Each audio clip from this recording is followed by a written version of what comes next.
네, 회장님, 그리고 곽 기사님, 제가 앞서 보내드린 영상에 그 녹음이 좀 잘못됐어요. 그래서 그걸 대신에 다시 지금 녹음을 해봤습니다. 이게 참고하셨으면 좋겠습니다. 아까 말씀드렸던 사항을 다시 한번 말씀드리면, 그 코트라의 고용 추천을 받기 위해서는 해외 전문 인력 유치 센터, 뭐 영어로는 콘택 코리아라고 합니다만은, 여기 사이트에 들어가서 이제 그 고용 추천서 신청을 하게 되는데요. 아마 이거 이미 뭐 곽 기사님께서 뭐 이미 사이트를 보셨겠습니다만은 조금 설명을 해 올리겠습니다. 그래서 고용 추천서를 받으려면 여기 컨택 코리아에 회원 가입을 하고, 예, 고용 추천서를 들어가 보면 이제 고용 추천서가 뭐라는 게 이렇게 나와 있고요. 근데 이게 중요한 게 이거 아니겠습니까? 이제 체류 기간 5년까지 체류 부여를 할 수 있다. 이거 복수 사증으로 할 수 있다. 이게 굉장히 중요한 것 같습니다. 그리고 자격 요건을 보면은 여기에 이제 그 코트라가 그 고용 추천서를 발급하는 E7 비자의 그 종류, 그리고 그 어떤 자격을 가진 사람을 이제 고용 추천서를 발급하는가라는 내용으로 되어 있는데, 이게 이제 핵심이라고 보여집니다. 이 자격 요건이, 이 자격 요건에 맞지 않으면은 서류를 그 기각시켜 버리죠. 반려시켜 버린단 말입니다. 그래서 여기 보시면은 석사학 이상이어야 된다. 그리고 해외 학사학이면은 1년 이상 경력이 있어야 된다. 그리고 해당 분야에 아니면 5년 이상 어떤 분야에 경력이 있으면 된다라고 이렇게 돼 있지 않습니까? 근데 이것은 과거에 뭐 그때 제가 코트라 현직에 있을 때나 지금이나 별로 차이가 없습니다. 뭐 거의 똑같고요.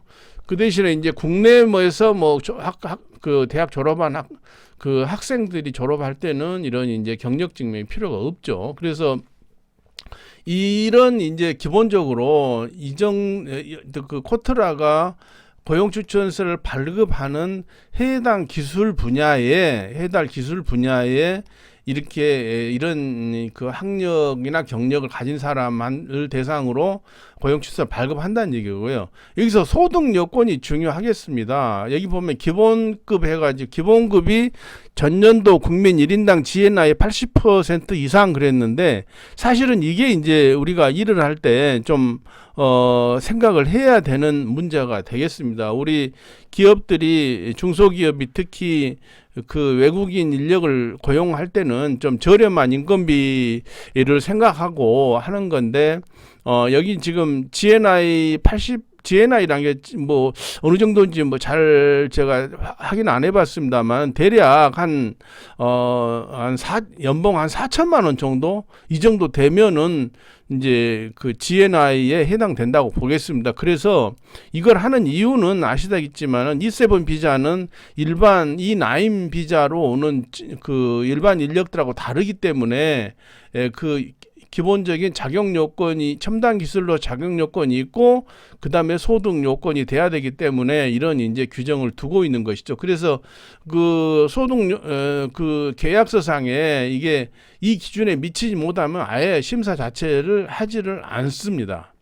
그 다음에 보시면 해외 전문 인력 직종 28개 직종이 나와 있는데, 여기서 중요한 게 첨단 기술이 반영된 제품의 제조, 생산, 수리 등 일반적인 직무를 수행하는 자에겐 고용 추천서를 발급하지 않는다고 이게 못이 박혀 있거든요. 이 말은 생산 현장에서 뭐 기계를 돌린다든지 뭐 제조 과정에서 라인에서 일을 한다든지 하는 사람한테는 이 해당 사항, 코트라는 해당 사항이 없다는 거죠. 그래서 기술 개발이나 연구 개발 이쪽에 해야 된다는 게 지금 중요한 그런 그 제한 사항으로 돼 있는 거죠. 그래서 모든 서류에 이렇게 기술 연구 개발을 한다, 이걸로 서류가 작성이 돼야 되고, 실제로 또 그 인력도 이런 그 자격을 가진 사람임이 이제 확인이 되어야만이 고용추천서를 발급한다는 얘기가 되겠습니다.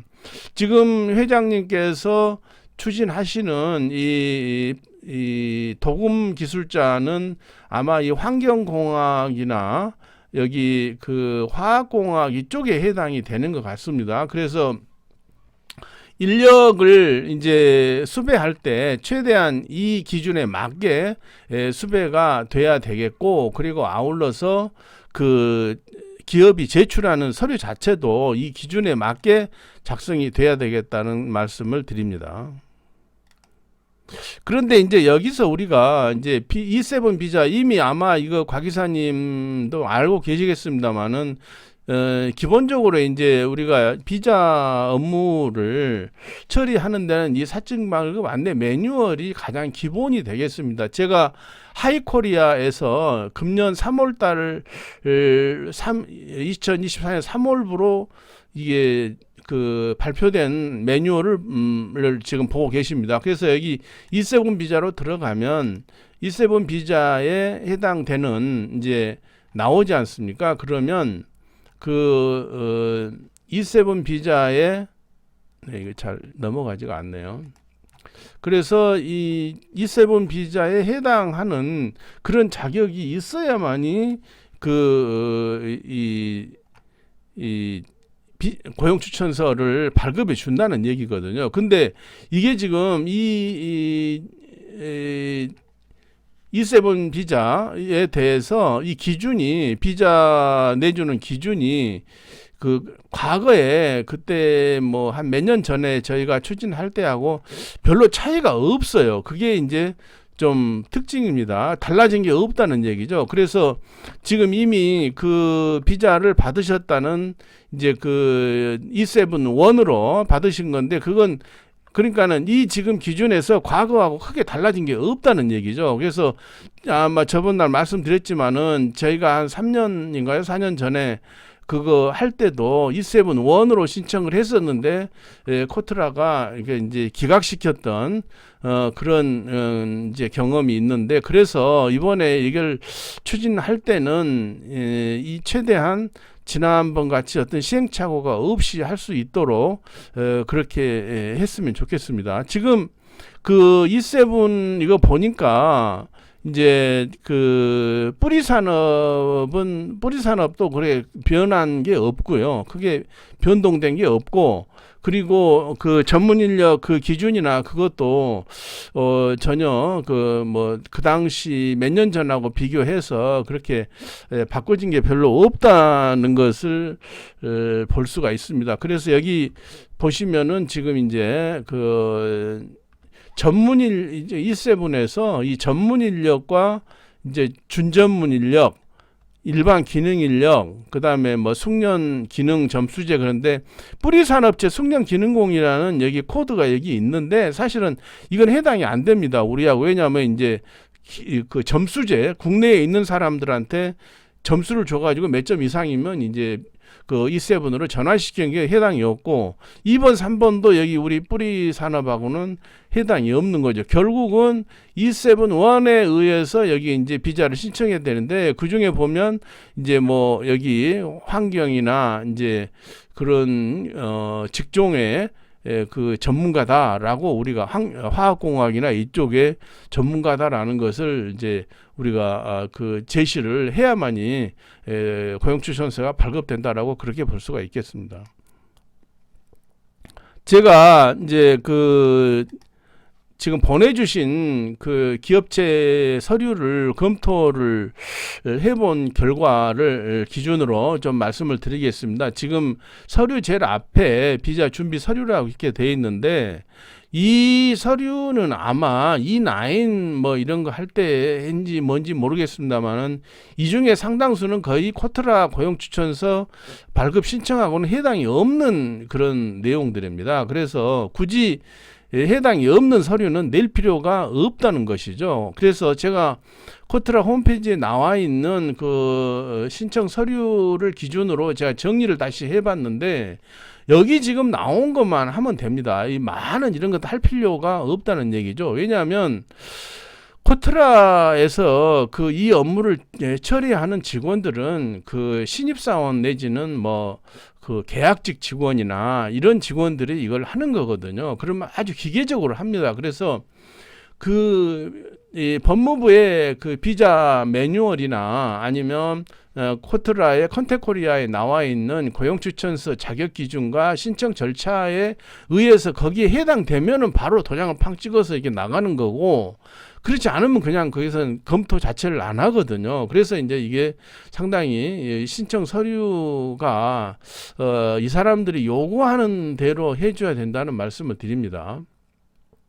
여기서 회사 소개에서야 뭐 잘 아시는 거고요. 아시는 거고, 사업자 등록증, 뭐 재무제표, 그다음에 재직증명서. 재직증명서는 담당자 재직증명서라는 건 아실 겁니다. 왜냐하면 지금 그 코트라에서 보듯이 무슨 행정사다 누구다 이런 거 대신 하면 안 된다라고 딱 못이 박혀 있지 않습니까? 만약 그것이 한 그런 게 누가 대행해서 한 게 나오면 그냥 바로 기각시켜 버리거든요. 제가 있을 때도 그랬습니다. 그러니까 내 코트라 내부 규정상 다른 사람이 하지 못하게 돼 있어요. 왜 그러냐면 신청 기업이 책임하에 그 외국인 인력을 고용하는 거거든요. 제가 그렇게 제가 책임지고 이 사람을 E7 비자를 받아서 취업 비자를 줘가지고 채용하겠습니다라는 그런 것이 있기 때문에 다른 사람이 대응을 하지 뭐 코트라는 그렇게 돼 있다 이거죠. 그래서 거기에 맞춰줘야 됩니다. 그래서 이 신청 컨택코리아에 고용추천서 신청할 때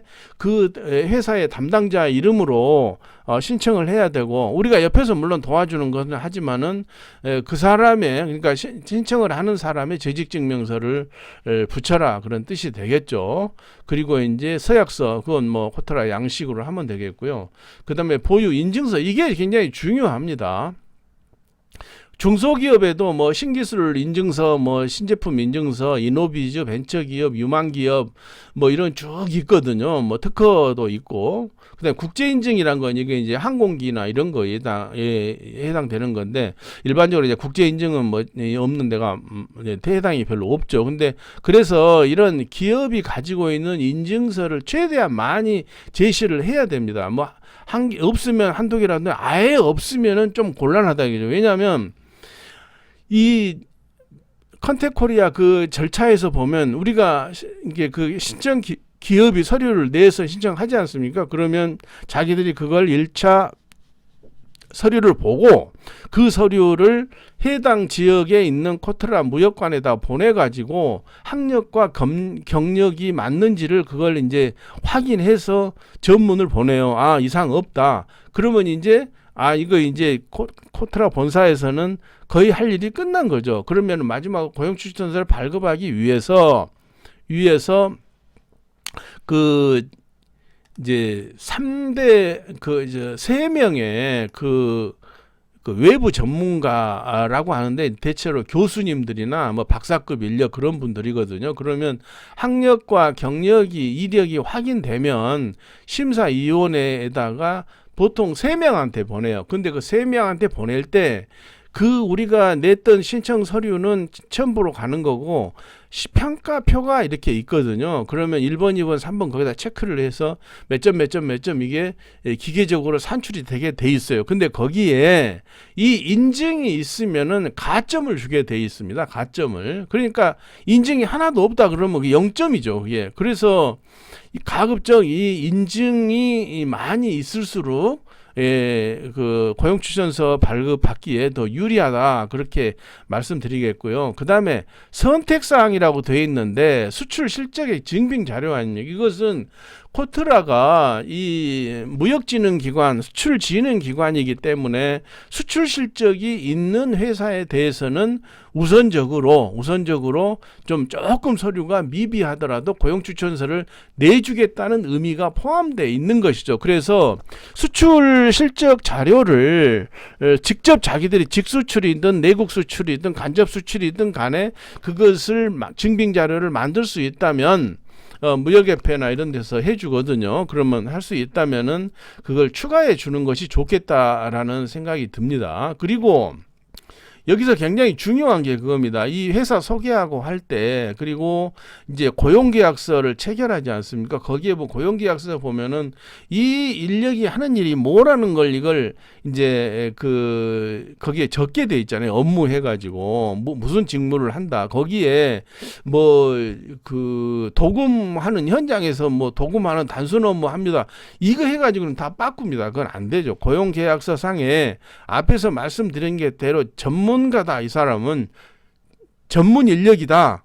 라는 것, 그거에 걸맞는 업무를 한다라고 뭐 기술 지도를 한다. 뭐 아니면 연구 개발을 한다. 아니면 직원들을 관리자의 입장에서 막 이런 일이 이게 상당히 숙련 기능 인력이라는 것, 기술자라는 것을 나타낼 수 있도록 고용계약이 체결돼야 된다는 것이 굉장히 중요한 일이라고 하겠습니다.